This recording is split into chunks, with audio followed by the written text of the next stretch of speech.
that made him the perfect candidate in God's eyes. I'm sorry, this thing has been, I think it's my phone. I got to delete some of this memory. And so on the outward, everyone would say, well, oh, why pick her? Why is she the favorite one? And all while God is saying all the reasons that you feel she is shouldn't be the one is all the qualities and reasons that she is the one, because those are the things that I look for. Those are the things that I want, not the things that the world says is good or okay. So this is why we can't live by the world standards and go by what the world says. When it comes to relationships, whether it's our family and our friends, we have to check with what the Bible says, because I'm going to tell you, it's a lot of things. The more we look into these, when we look at what the world says and what God says, what these experts say, what these college people, professors, all, honey, God said he'll make fools out of fools. Out of the elites, he'll make fools. The ones who think they know so much. His ways are not our ways, and his thoughts are not our thoughts. He does things the way he does them, on his own time, on his own everything. And honey, when he does it, it's totally different.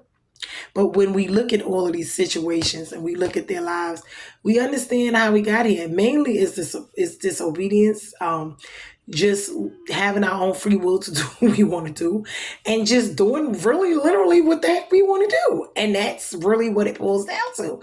But I'm gonna tell you, the more you think about Jesus, child, I be saying, because honey, it's a lot of things in your life that, Jesus hadn't died for us and gone to the cross, we would be dead and gone. When you think about all of these things that they're naming, they talk about baby mamas and baby daddies. God does not recognize any of those type of relationships, because he recognizes marriages, covenants, vows, contracts, the altars, covenants. Those is what he does not. Sex outside of marriage completely is fornication. You're not supposed to have sex outside of marriage, period. You're supposed to be a virgin. So when you think about baby daddies, baby mamas, when you think about all of these things that's going on with the ones who are married and they're sleeping around and they feel like it's okay, and all of these type of things, oh, it's just a little cheat. No, they supposed to. No, these things God can, and you look at your life and you wonder why your life is so hard, and you feel like you're cursed. It's because you are, to be honest with you. You're up under all of these curses because you're disobeying all of the laws that God has in place. So you are up under these curses, and your life will be hard, and you will go through certain things. The men talk about the child support and the this and the that. Yeah, because when you do certain things, these things come with it. That's in the natural as well as in the spiritual when it comes to God. And when you're looking at divorces and, marriages and the baby mamas and the baby dads, like I said, and they living together and they want God to bless it and no, because y'all are already, sinning, and that was not, you don't even know if that's the person God had for you. You just picked that person. You didn't consult God. You just did what you wanted to do, and they say the life of a transgressor is hard. This is what it is. When you transgress, your life is hard. And you go through a lot of unnecessary heartache and pain that you actually ultimately cause yourself. I mean, when you think about the choices and decisions you make. So it's like when I sit here and I look at my own life and I'm like, well, dang, I can't really be mad with God about, it's like I'm angry because he allowed it. But it's like, but you chose it and I give you free will. So you can't necessarily be mad with me about the choices you make. Just be glad I didn't kill you and gave you the grace and the mercy to continue to live long enough to fix it and get right with me. And see where you erred and where you did wrong at. You see what I'm saying? So you can fix it, but you got to choose to fix it. You got to choose to see it first. You got to choose to fix it or allow God to help you fix it. And you got to, deal with your consequences and repercussions of whatever it is. People get married more than once sometimes.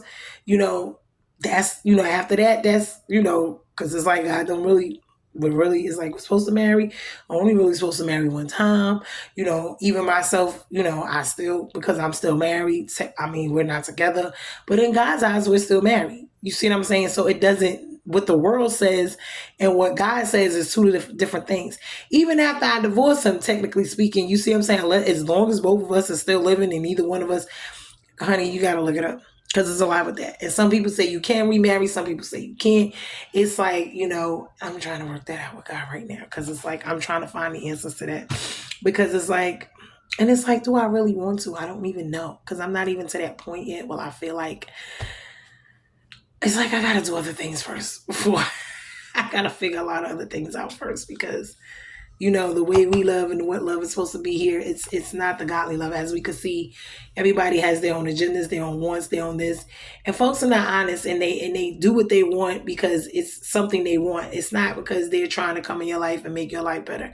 They're coming in your life because they want something from you, or whatever need that they have for themselves is what they want filled, whether it's physical or mental, emotional, or financial, spiritual, whatever it is, they want something. And it's like,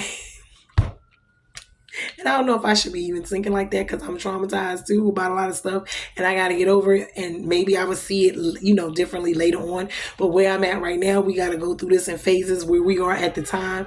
It was a time I didn't think like this. It's a time I will. Maybe I'll think somewhere different later and feel somewhere different later. But in God's eyes, things are the same with God. He doesn't change. We do. You see what I'm saying? So that's why we got to consult him about all of this stuff, because no matter what's going on in my life today and tomorrow, whatever he says yesterday, 2,000 years ago, now, next year, 2 years from now, 10 years from now, it's going to be the same about the situation. So we have to be careful. We have to get in this Bible. We have to really tear it apart and look into it, because there is so much that be going on. I be looking like, what in the heck? What was that? But get into it. Like I tell folks, I started this out. I do maybe a chapter a day, and I'll try to look up stuff and just, and I read other things, other commentaries. I look up stuff online. I try to figure out what is going on with the story, as much info as I can get to answer the questions I have, let alone for other people, because I don't really know. But I want you guys to like, comment, and subscribe to the channel. I know I don't really check, and I don't ask for money. I don't do any. This is something for God. It's ministry. I don't ask for money because ministry is not a business. This is not a get rich quick scheme. This is not money. I have a job. I work. I make money. It's not to say like God is my provider ultimately, but I'm just saying. But if you like the content, you like what you're hearing, please like, please comment, please subscribe to the channel. Please share the videos. It's not about paying for anything because it's free. I don't do the sponsoring thing and none of that. That's not why I'm on here. Like I said, this is something from between me and God, and we're doing this.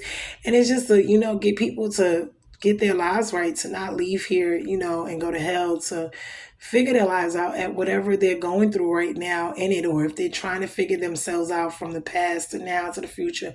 It's just to help other people. Like, you're not by yourself. We're all here. We're all going through stuff. We all have life. It may not be the same circumstances, situations. It's not, but it's life nonetheless. We all have to live here, and all the basic stuff we're going to do is basically the same for the most part. And then, it gets a little intricate